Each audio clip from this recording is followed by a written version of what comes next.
India news Gujarat અને હું છું આપની સાથે કિશન તિવારી। સમાચારોની શરૂઆત કરીએ આપણે રાજકોટથી। જણાવી દઈએ કે ભારત પાકિસ્તાનના યુદ્ધ વિરામ બાદ રાજકોટ શહેર કોંગ્રેસ દ્વારા એક પ્રેસ કોન્ફરન્સ યોજાઈ હતી અને જ્યારે કોંગ્રેસ નેતા ઇન્દ્રનીલ રાજગુરુનું એક મહત્વનું નિવેદન સામે આવ્યું છે। જે જણાવી દઈએ કે યુદ્ધ વિરામ અંગે આ મહત્વનું નિવેદન છે। યુદ્ધમાં જે જવાનો શહીદ થયા તેને શ્રદ્ધાંજલિ પાઠવું છું અને યુદ્ધમાં આપણી સેના પાકિસ્તાનના જ શહેરો પર કબજો કરવા સક્ષમ હતી તો કેમ થયું તેવું નહીં થયું અને કેમ સીઝ ફાયર કર્યું તે સવાલો ઉઠ્યા છે અને આજ દરેક ભારતીયને મનમાં ઉઠી રહી છે અને ભાજપ દ્વારા તિરંગા યાત્રાઓ કાઢી અને રાજકારણ કરી રહી છે। ત્યારે ભાજપના જ કોર્પોરેટર ચેતન સુરેજા સોશિયલ મીડિયામાં એક મેસેજ કરે અને લખે છે કે આટલી સીટોમાં તો આટલું જ થાય, 400+ બેઠક આપી હોત તો પીઓકે પણ કબજે કરત।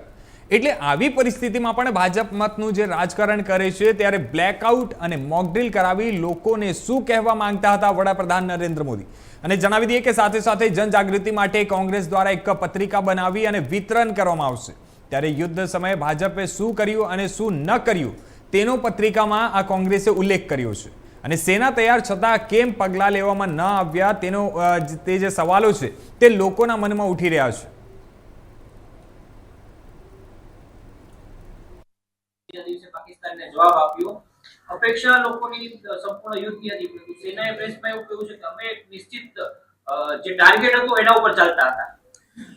જો સેનાએ ટાર્ગેટ જ નક્કી કર્યો હતો અને એ એચીવ કરી લીધો તો મારું કહેવાનું એ છે કે લોકોની ટ્રેનિંગ, બ્લેકઆઉટની ટ્રેનિંગ, યુદ્ધનો માહોલ એ ભાજપે શું એના મત માટે ઊભો કરેલો હતો?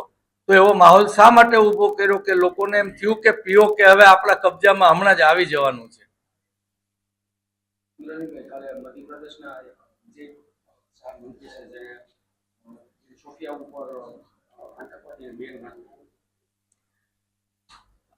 કોઈ પણ સૈનિક ઉપર જે દેશ માટે ન્યોછાવર થવા માટે બોર્ડર ઉપર ઊભા છે એને પણ મધ્યપ્રદેશના મંત્રી એને પણ ટાર્ગેટ કરે, મને લાગે છે કે અને એ પણ પાછું એ લઘુમતી સમાજમાંથી છે, માટે એ બહુ દુઃખદાયક છે।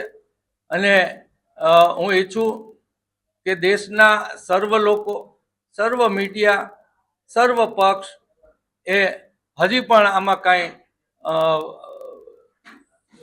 લશ્કરની કાર્યવાહીનું કદાચ સરકાર વિચારે તો સાથે જ રહેશે અને તટસ્થતાપૂર્વક બધા એમાં એમનો ભાગ ભજવે એવી અપેક્ષા રાખું।